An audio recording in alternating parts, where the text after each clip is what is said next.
Welcome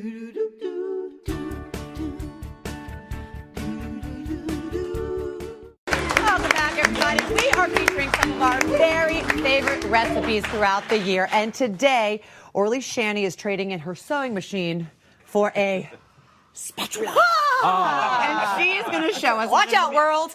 You're going to show us how to make your very favorite dish that you make at home for your whole family. Wait a minute. Is there any E6000 in this? Yeah, just a little bit, only in yours. Okay, thanks. Yeah, it's fine. It's no big deal. Yeah, just Shanti said that's it's glue cool. for people who don't. Don't worry about it. It's a non-sew recipe. It's all good. It's a no-sew project. Yay! All right, why is this one of your favorite recipes, Orly? The main reason that I love it so much is that it's kind of high impact, like low effort for me, because the way that I have been able to create it, it's my go-to last-minute recipe. Because there are things in these tacos that I use that maybe aren't traditionally used in tacos, but it's because I always have them on hand. Which means I get home from work and I forgot dinner, and I'm like, I've got the fish in the freezer, I've got the lettuce here, I've got this, and I'm able to build it out.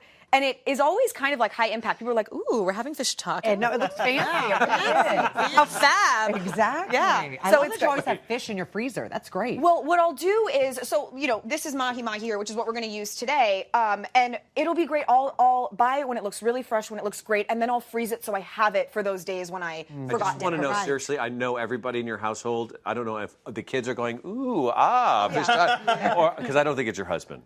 Oh, no, Mikey is a big ooh. Ooh, is he? Okay. Yeah. Okay. Yeah. I just wanted to know. You might be pissed that I told you.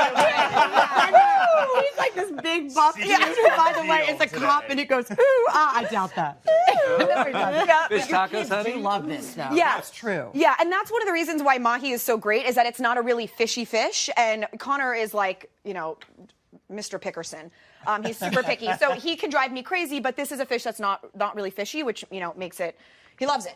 Okay, so the first thing we're going to do is, hopefully this is on here, we put just a little bit of grapeseed oil and kind of wiped it off so we've got a nice little layer there. And I'm going to season the fish with Old Bay seasoning. Oh, I can't know. go wrong with that. It's so delicious. It has a ton of flavor. It's obviously great with seafood, and it's really good in fish tacos, and it works well with all the other flavors we've got. A tiny bit of salt. Old Bay has salt in it, so you don't want to overdo it there. And then a little bit of pepper. Ooh, I just put the salt in there. That's all right. It's fine. No, Whatever. It's like no big deal, you guys. Yeah. And now we're going to put it into the pan, and you just want to get a little bit of a crispness on the fish and a little bit of color, just so it looks beautiful, because even if it tastes the same, it just feels like it tastes better when it has color. Is Mike like that you can cook? Is that something that Yeah, he really like? he really does. Thank you. do that. I'm gonna do the other Perfect. side. Yeah. Thank Great you. idea. He does, and I think that's one of the things is this is a recipe that I really learned how to cook for him because he's from New York, and every time we would come into when he would come visit in California, he would like, "Are we getting fish tacos? Like, are we going to a beach?" Like, yeah, like. He was just so into the and whole you would vibe. say, yeah, and he'd say, ooh, Exactly. Yeah. No, truthfully. Exactly. So I learned how to make it. We have like no. Yeah, turn that up a little bit. It's going to happen. Oh, am I working on the wrong one? It's because we got the back one turned on, not the front one. sushi tacos. The first thing you want to do is turn burner the on. right burner on, and then you put your fish in. Okay, so we were a little off there, but you want to make sure that the pan is nice and hot so that you can get that sizzle right off the bat, right? Okay, so pretend while that's happening. Yeah, pretend that's happening. The next thing you're going to do is toast your tortillas. Now, our tortillas are already warmed here, but what I generally do is I take a baking dish and put the tortillas on there, a little bit of cooking spray, and heat them on a baking dish. Because corn tortillas, thank you, they kind of have that like raw taste if you don't warm them through. So I like to warm them through. Next thing that I do is tartar sauce. Now, we're going to do a tartar sauce here, and this tartar sauce has garlic, minced shallot, Dijon mustard, lemon juice, mayo, and minced Garlic. cornichon. Oh, cornichon. I was joking. I'm going to call it cornichon. Cornichon. Cornichon. Cornichon. Delicious. Or we like to not- call it cornichon. Cornichon? Which is fine. I'm okay with the cornichon. I'm not fancy. No, I get it now. And we're going to do just a tiny bit of salt and pepper to taste. And you're just going to mix this together. So this doesn't need to go in a food processor or anything like that. Oh, thank you. And so we're just going to mix this together. Now, if this had heated up properly, once it gets a little brown on both sides, then you put it in the oven to finish it off. Right. And I'm going to go ahead and do that. And I'll keep mixing. Did you really learn to cook for your husband? Like, Yes. That's Absolutely.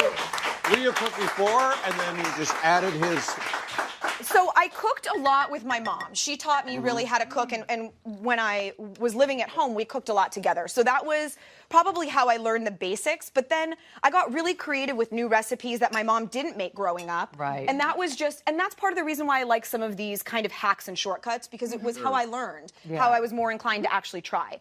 So the next thing we're going to do is the tartar sauce here. Now we've made it. One thing I'd like to recommend is a store-bought, like from a good fish market, like here in California, we have Santa Monica Seafood, and it's an incredible tartar sauce. Oh my You don't God. want the one that's in the aisle with like the ketchup and the mayo, because it like jiggles in a weird way.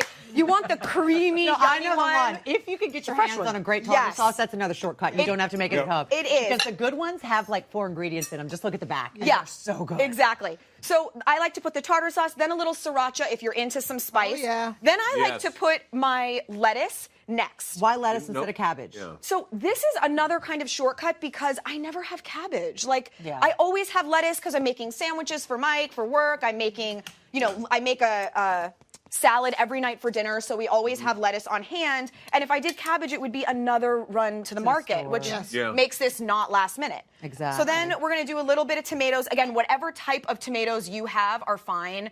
If you have cherry tomatoes. It's delicious, Orly. So good. Avocado if it's in season.